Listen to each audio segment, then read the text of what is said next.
get centered in your seat, preferably feet on the ground for connection. Take a deep breath. I am here only to be truly helpful. I'm here to represent him who sent me. I don't have to worry about what to say or what to do, because he who sent me will direct me. I'm content to be wherever he wishes me to be, knowing that he goes there with me. I will be healed as I let him teach me to heal. Okay, thank you.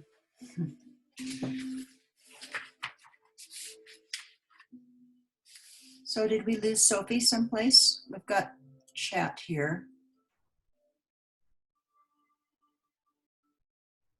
Can everyone hear now? Raise your hand if you can hear me. Okay, we're good. So I'm going to attempt to share the screen. There's a document that you can follow along with. It might be a little easier than me just trying to read to you. So let's see if this screen sharing works.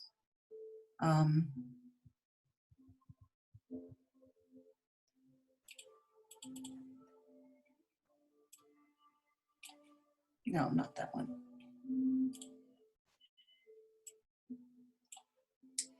Is anybody familiar with a teacher named Kenneth Wapnick? He's got the Center for A Course in Miracles, or Foundation for A Course in Miracles in Temecula.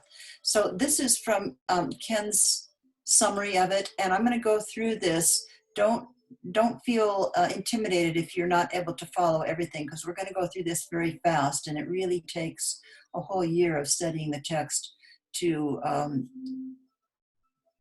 understand and to apply it. So when I said that the course is a non-dual course, it means that from the point of view of God, and we're going to take that point of view of God, that there's only one. Religious science would say the same thing. We start our prayer treatments by saying there's only one, and that one is God. But that one is also us. So in this idea of there is one reality, and the one reality is that the only thing that there is really is God and his state of heaven, and that as a manifestation of God came the Christ. Now, the definition of Christ, according to A Course in Miracles, is that which unconditionally recognizes its oneness with God or the Father, as it's said. So up here in the top line, we've got the state of heaven with God and his Son, we call Son of God, is Christ. And in the state of heaven, there's only peace, there's only love, and there's only joy. So that's what is the real reality that we're trying to get back to. This is our natural state. And then from that state, at a certain point, there came this, what's called, Kenneth Wapnick calls it a tiny mad idea, that the Son of God decided that he wanted to try to take matters into his own hands and create a world that is separate from the will of God. Now, in the Christian tradition, that was the Garden of Eden. That's what they called the fall. And they said that it happened with a woman and an apple and a snake. Really, it happened with an idea. The idea that we wanted to run our own lives and be in control of how we wanted to have things. And so the mind became literally split right across here. And before that, everyone was in a state of heaven, joy, love with God. There was no separation whatsoever. But when we decided that we wanted to create a world of our own based on separateness, the manifestation of that is what the Bible refers to as sin, and that it was an evil thought. So much of what we're going to come across in the Course in Miracles is a correction of the way that we have been taught to think of the world. And in the Christian tradition, there's been a lot of focus on that we're created in sin, that we've done evil, that there's things in the world that are bad, but it really is only a manifestation of our idea of being separate, separate from one another, separate from God, separate from the planet, having separate interests. And that is it's an error. So that's pretty agreed on in New Thought also, that it's not really sin, like a mortal sin that you're going to burn in hell forever, but it's an error in our thinking. And out of that error of thinking becomes, the things that we do to each other and to the planet that we could definitely perceive as evil. It's not that we are evil, we all are actually still one with God in a state of heaven. But we believe that we're down here in this separate world, separate from each other. And particularly right now, with this virus, with all the fear that's going around, more than ever, we feel quite separate from one another, don't we? Artist? Excuse me, Dia. Yeah, there was a question on the chat from somebody wondering if you needed to be a Christian for this course. Absolutely not. No, it's called, that this is just one kind of a universal curriculum. And these kinds of curriculums come in all times, in all cultures, to any race, any nationality, any inclination. It really is a course in unity. That's what it is. So this particular course does come from the Christ consciousness, which is the oneness with God, but in other traditions, Buddhist or Hindu, it might be referred to as another manifestation of God as one. So no, not necessary. Some of the terminology may be odd for devout Christians or people who resist Christianity, but it is not Christianity in the sense that we have been thought of. It's actually called a purification of the original teachings. Does that work? So can you all still see this document that I'm looking at? You can. You can? Okay, good. So then this seems like a really terrible thing, and it's actually deeply embedded in our subconscious mind, actually buried so deeply that mostly we're terrified to look at it. But the Course says at the same time that the Son of God, which is all of us, not just then, but we're continuing to do it in present time, that at the same time that we had this idea of separating off from God and each other and the planet, at the very same time, the Holy Spirit, which is a communicator for God, was also implanted into a portion of our mind that we refer to as right-mindedness.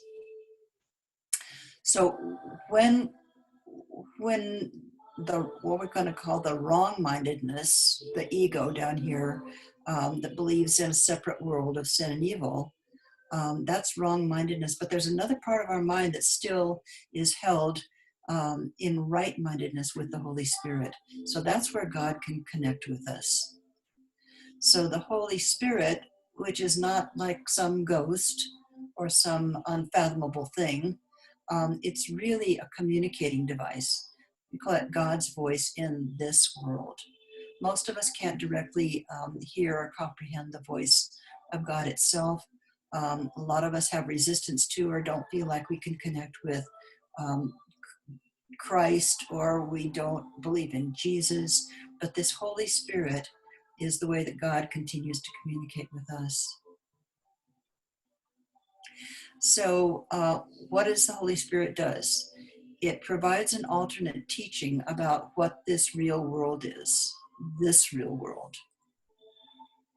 So the Course is about getting us in touch with the Holy Spirit and receiving its teaching about what is real and what is part of the illusion that we chose for ourselves. And the way that it comes, the Holy Spirit comes through grace. Now, back in the biblical recount of resurrection and ascension, it says that Jesus brought down the Holy Spirit and put it in the minds of his disciples so that they would then have a teacher to continue his work. So here's the Holy Spirit being our teacher, and it's available to us all the time and gives us assistance. So we're taught that the only thing that we need to do really is ask. Say, you know, Holy Spirit, I really don't know what to do with this. Please correct my mind. Take me back to my original state where I was still one with God in heaven. And that's the kind of assistance that we get. So everybody with me so far? Is this going too fast? You okay, Sophie? How you doing, Bobby? Okay? All right, Marty? Follow? Okay. All right, Nancy, you kind of fell out of the picture, but I know you're there. So we're going to drop down on this diagram here and look at, so what's the opposite of the Holy Spirit? Well, the Course refers to it as the ego. So in this sense, the Course in Miracles becomes very psychological. In fact, I consider it, a lot of people consider it a spiritual psychotherapy because it heals the mind of our dreams, of our delusions, of our fear, of our belief in separation, our competition and antagonism with each other. All of those things are aspects of the ego. So the text of the Course in Miracles probably spends the first half of the whole book explaining to us what is this thing, this ego that makes us think incorrectly about ourselves, about God, about other people, about the planet, about our leaders, all of those things that keep us in a state of separation. The Course will refer to that as the ego. And it's similar to the psychological ego that we learned about in terms of creating an identity, except that this identity is identified with self as separate from source. So the Course will call that, when we're thinking that way, that we're in our wrong-minded. We're in our wrong mind. Even goes so far as to say that we're thinking insanely. So there are different terms that the Course uses that we don't typically use psychologically or even spiritually. And that's one of the challenging things about this Course, is because it takes what we've learned and through the Holy Spirit's instruction shifts it around to a different way of thinking about everything. So in a way, it's kind of upside down to almost everything the way that we think of it now. So sin is something that the ego really loves to rub our nose in, you know, that we're poor, miserable sinners because we separated from God and that we attacked God.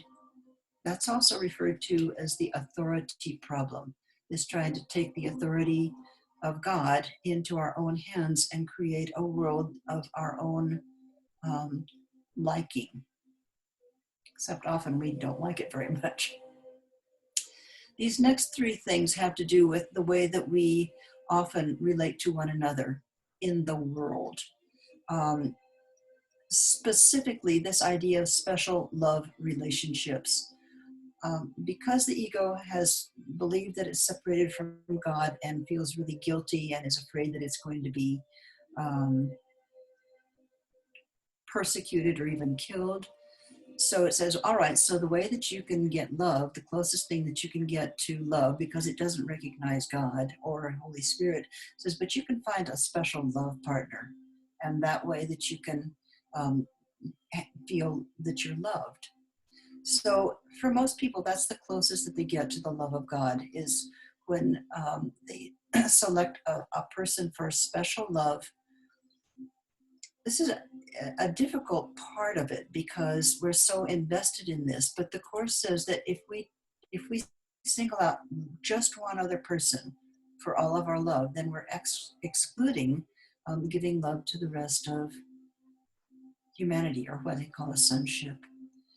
And because we're giving special love to one person and not everybody, that it often turns into disillusionment, resentment, and can actually turn into its opposite, which is called special hate. So it's quite a ways into the Course before we get this.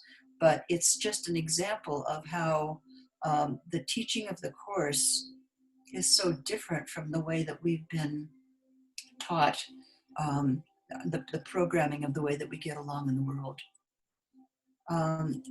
What the term idol is anything that we set up as something that's more important than our relationship with God.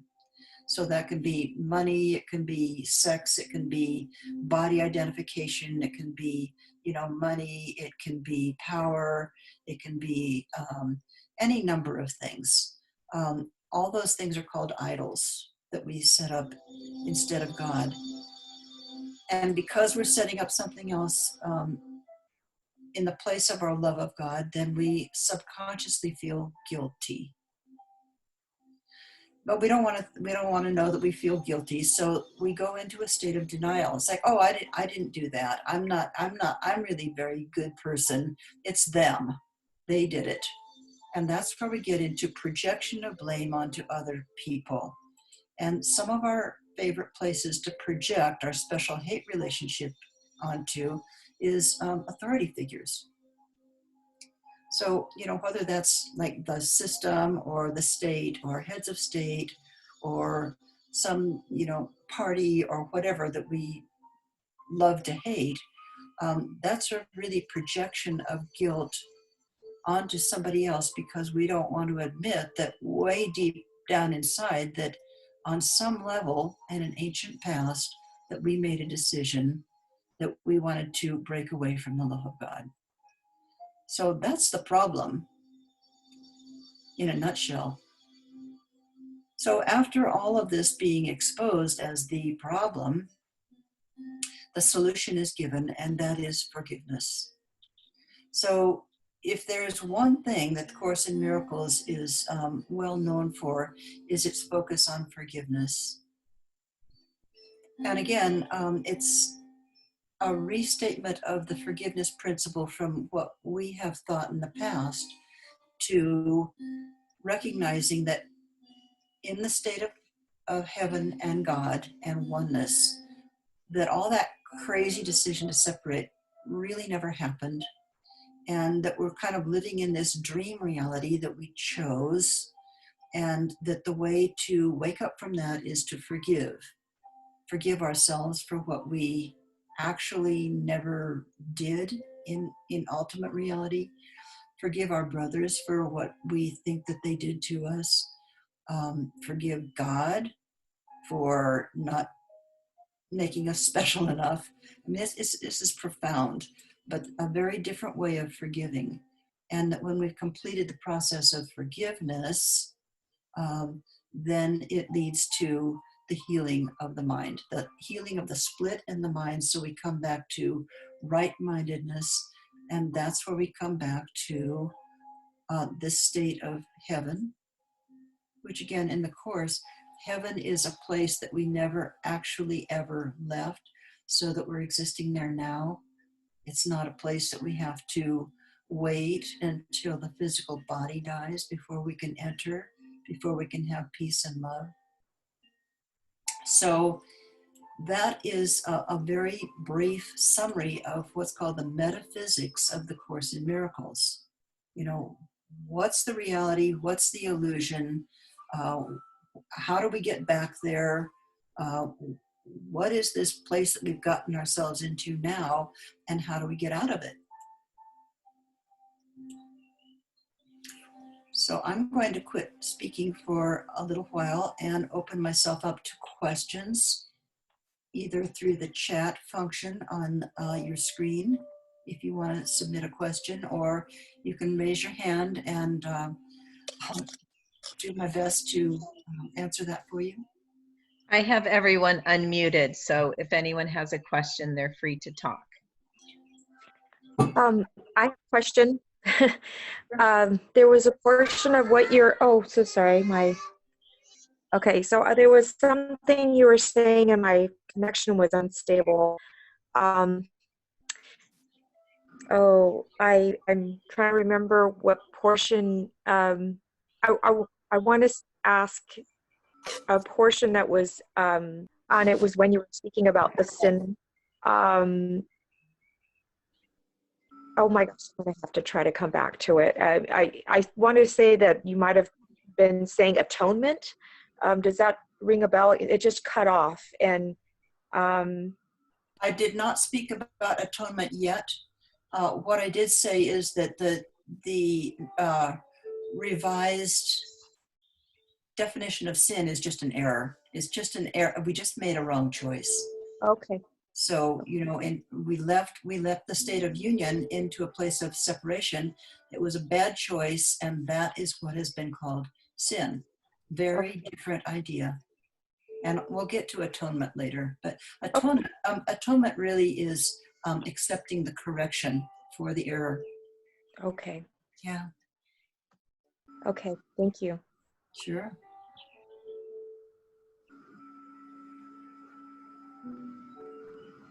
Anybody else? It's a big subject. Can you still see this this diagram here? Yes.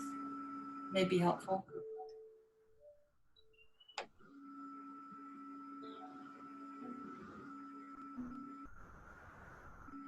Nobody?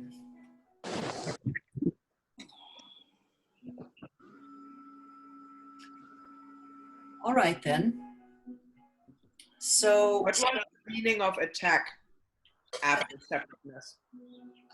attack is when you project a negative thought or intention towards either yourself, like, oh, I'm so bad, even that expression, oh, my bad, that's attack on the self. We attack our government officials. Actually, we're the medical system is attacking coronavirus right now. So anything that we perceive as separate from ourselves, that we have separate interests, that it's not of God, that we want it different, separate than that we want to eliminate that, that's an attack thought. So it doesn't have to, physically, bodies can attack each other as in war, but with our minds, we attack each other through judgment, criticism, judgment, blame, wishing something bad to happen to somebody else.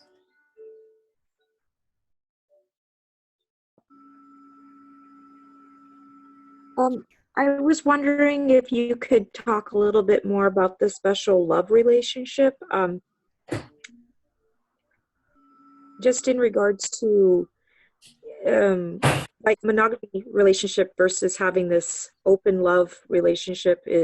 Is it referring to something like that, or just in general something that I missed? It did cut out a little. I'm sorry about that. It's a huge topic. It's a very sensitive topic, but it's not talking about monogamy or polygamy or open relationship in terms of the body sense. Truly speaking, everything that we're talking about here is happening on the level of the mind. So the idea of choosing a special relationship is a way to make ourselves feel more comfortable or accepted or lovable or loved by singling out one person in all of our brothers. It doesn't even have to be, male brothers, anybody that you single up out as the focus of your special relationship. And so the main part of all of your love goes to that. Now, it could be a child too, or a mother, or a somebody else. But if there's one person that you're saying, well, this is the source of where I'm going to get my love from, and you're the only one that gets my love, then what you've virtually done is chosen not to include all of the rest of the sonship or humanity in your love. That's all it means. So it's not moralistic or preaching on the level of behavior or what we do with our bodies. It's more on the level of oneness with all of God's sons. What he calls, we're all the sonship, not one single son of God. And we also don't reserve our love for Jesus or Buddha or Krishna or whoever. Or being taught is that all of the sonship is one with the Father, And so it's that kind of an expansion of our heart and mind. More of like an unconditional love. Exactly, exactly. But most of us down here on the level of form, our body, or when we're in our right-mindedness, going into a special love relationship, going, well, I'm going to love you unconditionally, and then that person does something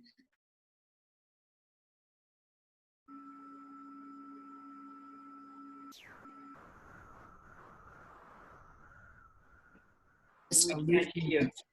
and then then that person then become, because they were the object of your special love, all of a sudden they start becoming the object of your special criticism or judgment. And then it further erodes into, well, I really just can't have you in my space. I've got to get rid of you. You know, I attack you for your belief system or something. And then, then dissolution of partnerships occurs because it has turned that what we thought was special love into the person that we specially hate. And again, that isn't necessarily, a husband or a wife or something like that. It can be somebody of a political party. We all know that there's a large segment of the population, that there's somebody that's been singled out for our special hatred. Because we like to project blame onto that idol instead of taking responsibility for what we have done within our own minds. This is profoundly deep work here. Does that mean that we have to take any abuse from that quote unquote special love person? Absolutely not, Gabriella. Absolutely not. No, but what we can do, if we get to a state where we can manage to forgive them, maybe first all you can do is just overlook. Maybe you need to separate yourself out from their physical presence for a while, but eventually, through following the guidance of the Course, we get to see the place where, well, that brother was really in his wrong-mindedness when he treated me in that way.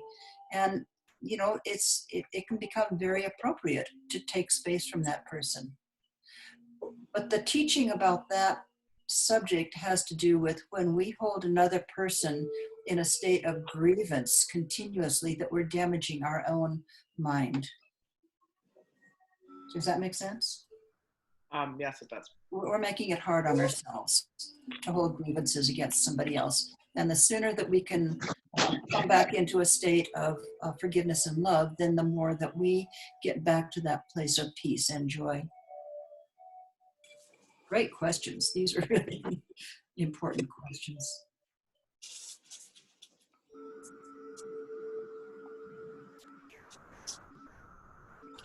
Anybody else? Will you be later going into talking a little bit more about idols? Because you mentioned idols just now, but on a different level. I was wondering about idols, like what does Course in Miracles say about idols like Jesus and Kuan Yin and all these gods and goddesses? Is there anything stated about that we should know? Like if it's bad to have all the faith outside of ourselves or towards these idols, gods. Okay, so what the Course would say, Jesus would say, don't put my body up on a cross and crucify me and worship me, because that is not who I am anymore. That's not what I came for. The crucifixion wasn't even the message I came here for. It was the resurrection. So worshiping an idol like a crucifix keeps you in the idea of that there was a real attack upon a real person that was really sinful, and that there were bad people that did that. It just keeps us in wrong-mindedness. So regarding Kuan Yin or all of those others, all that they would say, that the Course is not about correcting the form of or the behavior of our lives. It's correcting our mind. So you don't worship the idea. An idol is a symbol. Even words are a symbol. would say even words are a level disconnected from actual knowledge or actual.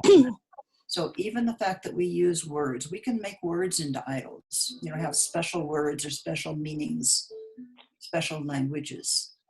So all that it means is something that you have set up that is a layer or two removed from the actual sense of unity with your source. There's nothing bad or wrong about it, but we want to get above the level of pictures and symbols and physical representations and get back to the state where we're in direct communication with God as our source. And we do that through the Holy Spirit. Thank you. Sure. So how about this? Since we're talking about A Course in Miracles, how about we look at some of what's in the first chapter, which is called The Principles of Miracles? I mean, has anybody been kind of like curious, like, oh, what do you mean by a miracle anyway? Right? I'm really curious about what the experience of the classes, individual classes are going to be. Will we have reading assignments and, be working on different lessons a day or that kind of thing? Well, that's a great question, Bobby. And I'm going to say that, when I was teaching at the church, I attempted to take the class through the entire 32 chapters of the course, of the textbook rather, which is the whole philosophical framework. And then additionally have the students do one workbook lesson every day, of which there are 365. So my thinking right now is that that's too quick to progress people through because people have different rates at which they learn and at which they can assimilate this material, particularly in the workbook. Even though there's one for each day of the year, there may be some that are very, difficult to assimilate or you have resistance to that you need to take a little bit longer with. What Jesus says about the workbook, which is something that came after this text, is that it was designed as a self-study manual, but these study groups have evolved in terms of trying to help, keep people on course and guide them through and give explanation. So my current idea is that, particularly if somebody's new to this whole thing, is to spend our time getting the foundation of the course down and not try to do even a chapter a week, because even that can be quite a bit. So, I haven't perfected this because it keeps evolving as I look at different teachers and the way that they're doing it. It seems like that nobody is trying to do a whole chapter a week. And I've also, there's something called Miracles Distribution Center that's been teaching since 1978. And their recommendations are, don't try to do the workbook and the course even in the same year. So since you've been doing this for quite a while, you're perfectly free to do the workbook lessons, but I think that in an hour and a half, I said 2, that might even be too much time to hold people's attention. So let's reframe this and say that, if we spend an hour and a half once a week working on sections of the textbook and progress at the rate that these students can assimilate it, then we can kind of let the group create its own pace. And I'm not going to try and rush people through it, because if you feel like you're having to learn too much and there's not time to apply it, it could kind of feel overwhelming. Let people drop out. Thank you. So how about we look at some of these principles of miracles? I get to see if my screen sharing function works. Okay. So in the very first chapter,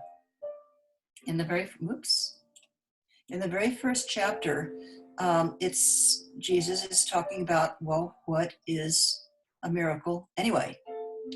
And we could spend a lot of time on, there's 50 or 52 principles of miracles. What I did was just, oops, sorry. I want to share the screen again. And it's this one, sharing this one. So out of those 52 principles, I'm thinking, all right, what do we really need to know today to apply some of these principles, at least initially, to our experience of, being isolated and having this virus going around that people are afraid of, and that they're afraid that their body is going to be contaminated and die, and that we have to stay away from each other, all of these things. So I've chosen a few things, and two in particular that I want to look at. But can you see this here? Can everybody see the meaning of miracles? Yes? Yes? Yeah? Okay. So in blue, I've highlighted just the basics of it. So we're going to go through this quickly.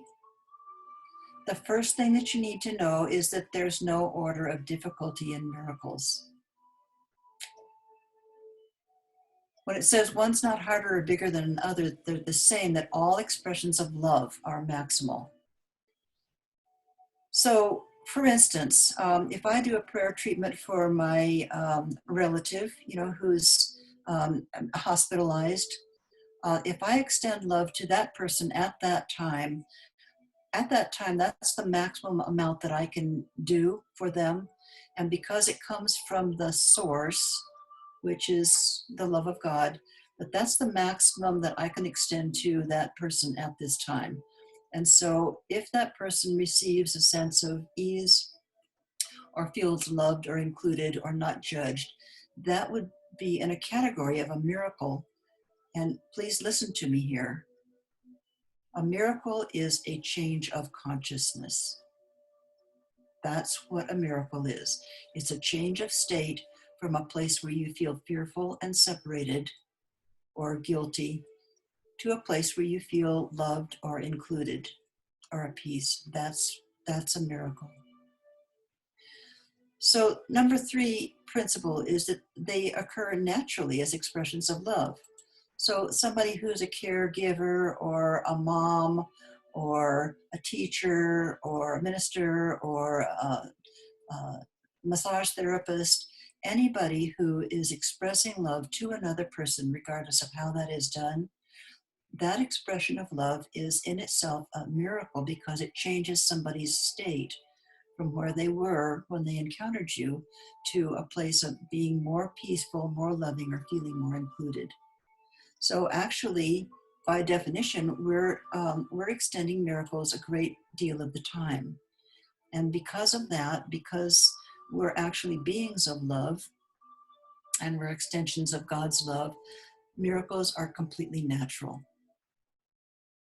When we stop being loving, then something's happened. We've gone into our wrong mind. And miracles don't occur when we're judging and hating and attacking each other.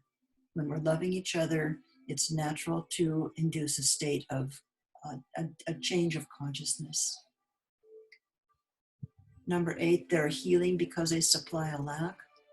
So usually when somebody comes for a prayer treatment or even if they're misbehaving, a lot of times they're actually asking for love because temporarily they feel unlovable, they feel scared, they feel isolated, they don't know what's going to happen. So they might come to you asking for love, and when you can extend love to them, forgiveness, make them feel included, you're supplying a lack to somebody who temporarily feels like they don't have enough. In truth, we all have everything, but sometimes we get feeling lonely or lacking. We all do it, right?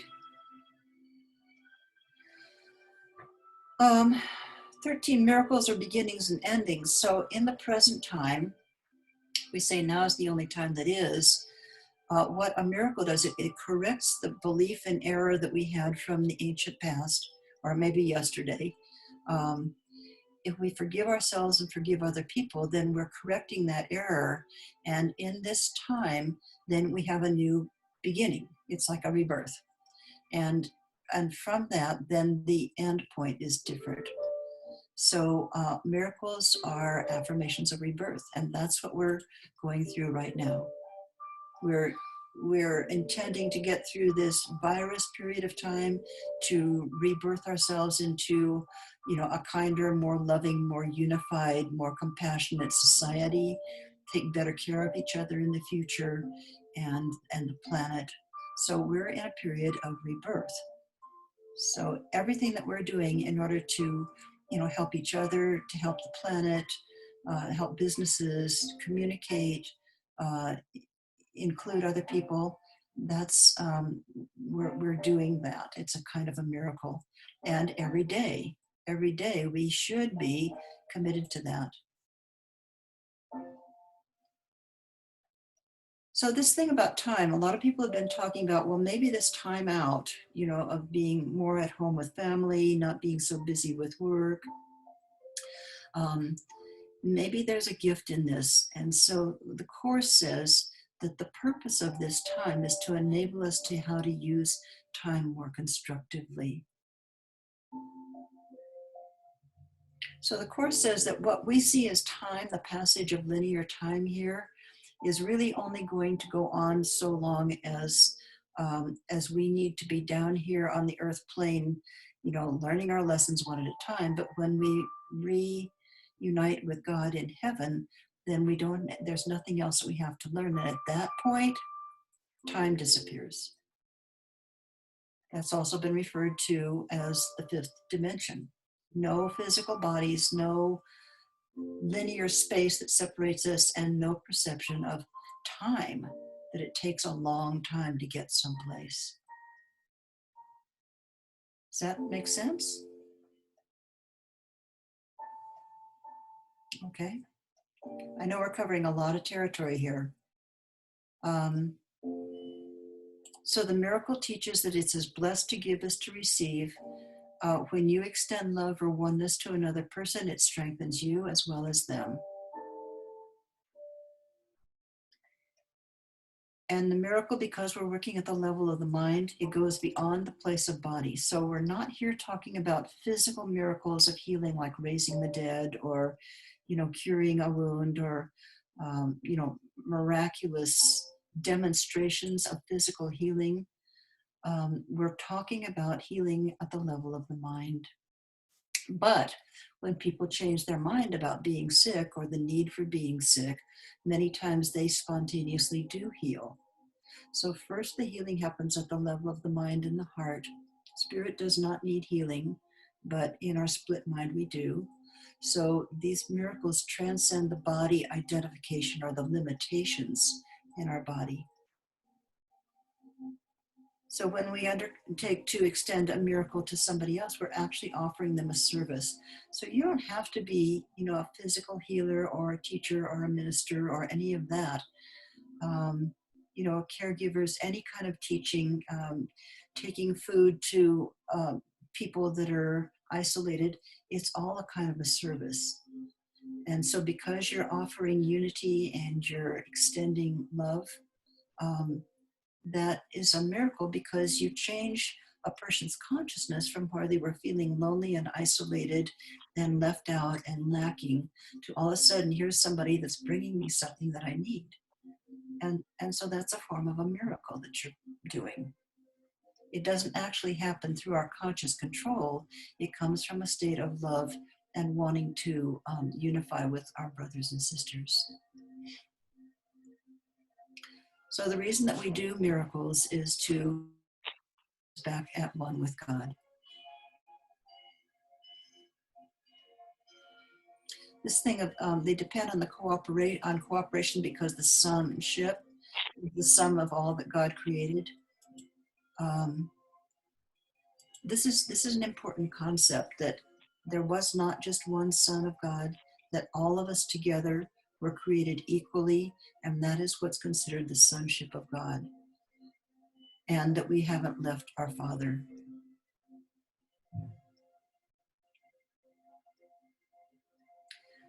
So miracles reawaken our awareness that the spirit and not the body is the altar of truth. So Sophie, earlier you asked about idols. One of the biggest idols that we have is our physical body. You know, our physical beauty or health or attractiveness. We make these our altars, and it's really at the level of spirit and mind that we're working here. You know, the body may become more healthy, more beautiful, more whole, more lovable, but that's not what we're going for. We're changing things at the level of our mind. And that when miracles occur, it's because that we have we've forgiven ourselves. You can't really love another person until you love yourself. You can't really forgive another person until you forgive yourself. So as we go through this process of forgiving ourselves for what we didn't actually ever do in the first place, makes it much easier to forgive others. And so that's how the miracle becomes reciprocal. You know, first of all, we accept it for ourselves, we extend it to others, and then we give that basically back to God. And this last one that I wanted to focus on for today with our present situation, we think that only Jesus, when he was walking the earth, was able to heal the sick and raise the dead. But, and this is a real stretch for a lot of us, going back to the idea of, you know, making a decision to separate from God and having your will being supreme, the Course says that we actually chose sickness and death ourselves, that we're kind of like punishing ourselves for what we thought that we did wrong in the first place, or that we deserve punishment, so that we invite sickness, and that we think that the physical body deteriorates and dies and ceases to exist, and that's what we call death. But the Course in Miracles reframes that and said that actually there isn't really actually sickness and there isn't death, and therefore you can abolish it by changing your mind. So this principle ends by saying that you are a miracle, capable of creating in the likeness of your Creator. Now, we don't create things in the physical. We make things, we manufacture things, we arrange things, but we don't create unless we're creating from oneness in heaven and with God. This is everything else is our own nightmare and does not exist. That only the creations of light are real. So when I'm looking at something like coronavirus, that everybody is scientifically proven how real this is, and how it gets into our bodies, and how it makes us sick, and how it kills so many people, I go back to this idea that only the creations of light are real.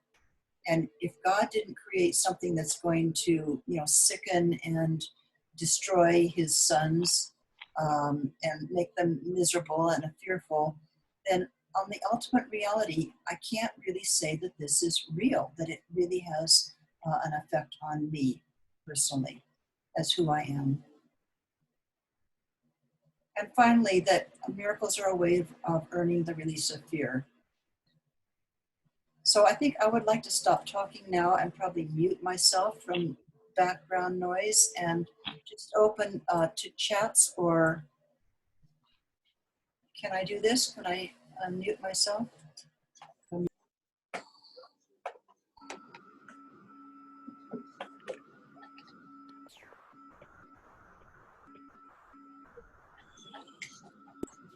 So I can see chat requests if anybody wants to just discuss some of these things. And I'm going to stop the screen sharing.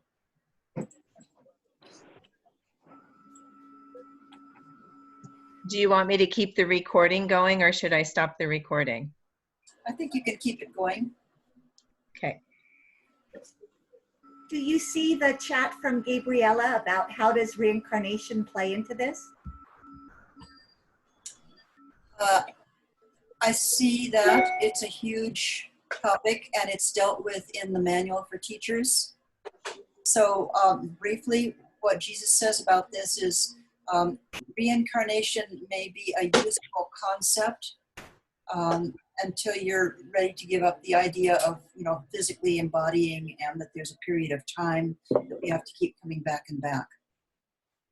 So it doesn't take a position on that one way or the other. It says it's a useful concept, and some people use it and some people don't. Let's see, what else do we have here? So we've got a few minutes left. Any other questions or comments?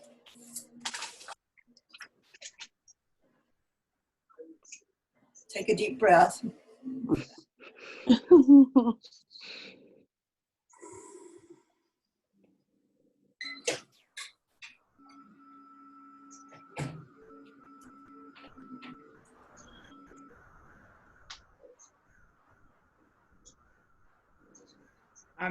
I was the one that asked the question about the reincarnation, because in my belief system, we just shed the body, but soul lives on. And so in that sense, soul never dies. Where's my mask? I don't have your mask. You washed all of my shit, including my white shirt and my mask. Where is it? Sorry, I gotta leave here for a second. It's all right.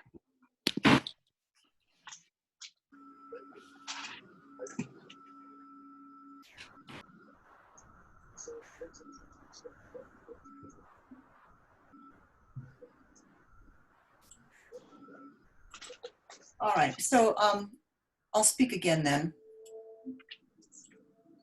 So if this appeals to anybody to look more deeply into this and be part of an ongoing study group, the scheduled continuation of this would be on Sunday afternoons, just like we're doing right now. For me, it's 1:30. And I said 1:30 until 3 because my experience of teaching groups in the past was that it took about 2 hours answering questions, etc. But then that also included a break in the middle.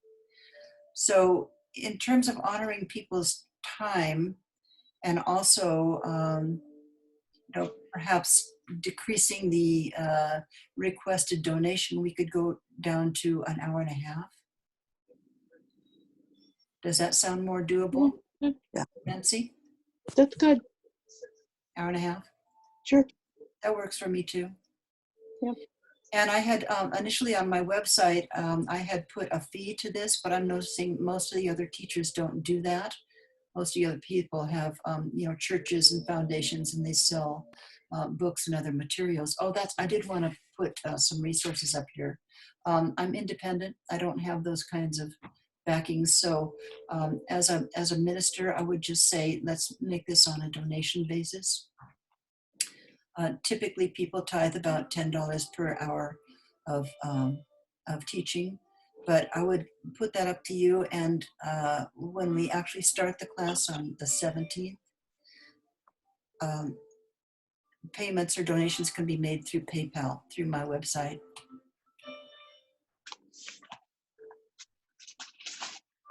So I had some resources here. Does everybody have a book, or a couple of you do, and one or two of you do not? Is that true?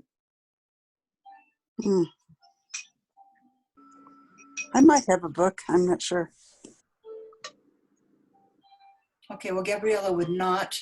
So I think I just deleted all of my attachments, but why don't we say that, oh, she had to leave anyway. I'm just going to leave it that get back to me if you want to be a part of an ongoing group.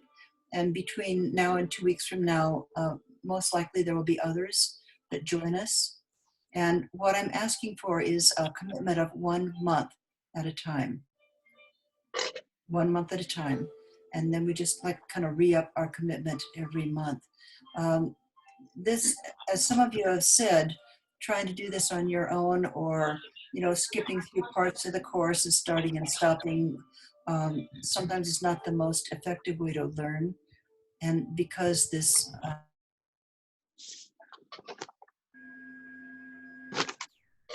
to follow spirit, this works best if you make a commitment. So one month at a time. Where do we get the materials? Yes, well, hang on just a second, Gabrielle. I have resources here, but You can even get them on Amazon, the third edition. yeah, but I put together something for you. But there were 3 different books that were on your first email. Yes, I know. You know, let me send that to you because there's about 3 different sources where you can get the course. What I'm working with here is something, this is called a combined volume. Does it show up in your image? So this is about a 2007 volume, and it's a edited version from Kenneth Wapnick, who has the Foundation for A Course in Miracles in Temecula. I think this is, you can also probably get this on Amazon. So this is the version that I've been working with.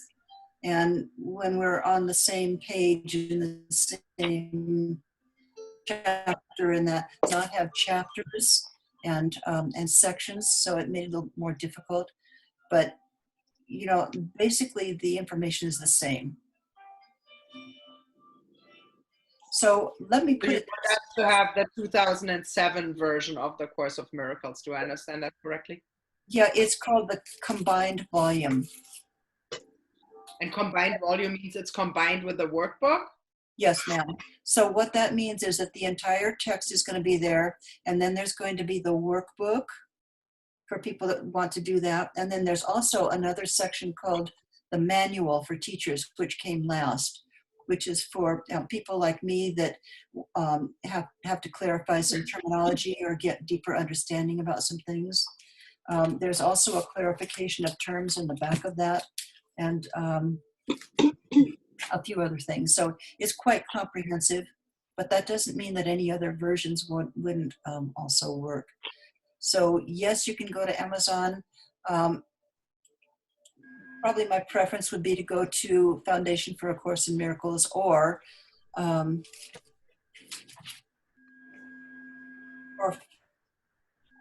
yeah, Foundation for Inner Peace was the original publishers. So what I'll do is I did make a resource page that I deleted from my sharing here. So I will send that to each of you because I have all of your emails. Does that work? Yes. And then you can get back to me in the next week or two and let me know if you want to continue in this way. But I'd like to honor our time together. It's been an hour, and Artis has been most generous with her time hosting this meeting for us. Last question. Will subsequent meetings be through Zoom as well? I think it needs to be that way, Bobby, because I'm in Colorado and you're in California. I think it's great. It's my first experience with Zoom. I'm really happy with it. Good. Well, in the future, we might work with things like lighting.